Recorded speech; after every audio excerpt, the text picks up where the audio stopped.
Près de Caen, en Normandie, l'usine Tartefrais. Un nom qui compte dans la pâtisserie industrielle. L'entreprise de Patrick Georget déverse chaque année sur ses tapis roulants près de 15 millions de gâteaux. Les 3/4 sont expédiés vers la grande distribution. Le reste, chez des restaurateurs et des boulangers-pâtissiers. Des clients que le patron a su séduire grâce à quelques finitions habilement pensées. Ça va comme vous voulez? Pour la tarte aux pommes, par exemple, la spécialité locale. C'est ce qu'on appelle un rangement en forme de rosace. Et là, on a une connotation très artisanale. On a un beau rangement, visuellement, c'est joli.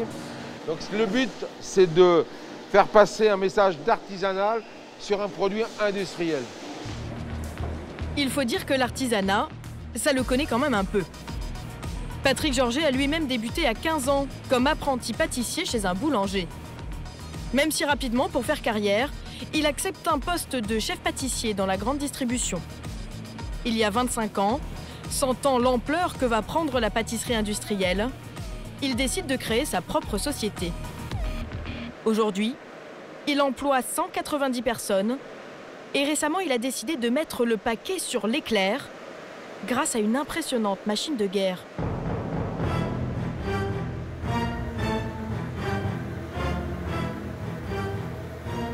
Un monstre métallique d'une 50aine de mètres qui lui a coûté 800 000 €.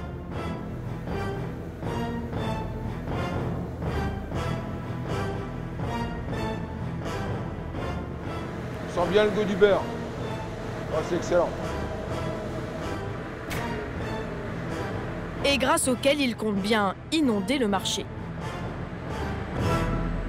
Le marché de l'éclair en France, c'est un marché important. C'est le premier gâteau vendu en France. Le marché représente 200 millions d'éclairs. Et on a essayé, on s'est positionné pour en prendre 20 millions d'éclairs. Pour produire ces éclairs au meilleur prix, il joue d'abord sur les ingrédients. Même s'il utilise les mêmes qu'un artisan, il y ajoute par exemple de l'émulsifiant pour rendre la pâte plus légère et lui donner du gonflant. Cela fait paraître l'éclair plus gros. Ensuite, tout est dosé très précisément. De la pâte à choux qui constitue la coque de l'éclair jusqu'à la crème pâtissière qui le garnit.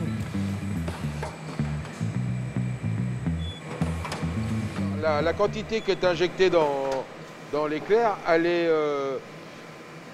calculée informatiquement. C'est-à-dire qu'on veut un poids de crème avec un volume.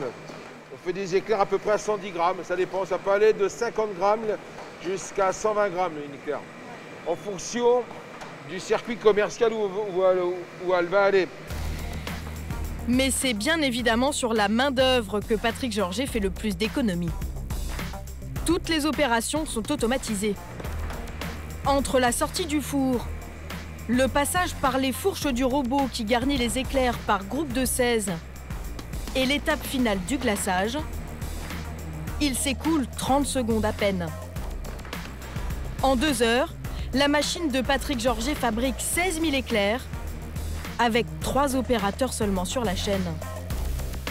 Alors que dans le même temps, chez l'artisan à Boulogne, Jeanne, l'apprentie pâtissière, en réalise à peine une 40aine. Résultat, l'éclair industriel de Patrick Georget lui reviendrait, d'après nos estimations, environ 50 centimes une fois emballé, 3 fois moins cher que l'éclair artisanal. Mais alors, combien ses clients le revendent-ils? Dans les hypermarchés, on le retrouve à 80 centimes pièce en moyenne. Mais dans les vitrines des boulangers, le prix de ce même éclair acheté aux alentours de 70 centimes s'envole. 2 € environ, comme s'il s'agissait d'une pâtisserie artisanale. En revendant ces gâteaux industriels au même prix que le fait maison, les artisans boulangers peuvent donc empocher des marges 2 fois plus importantes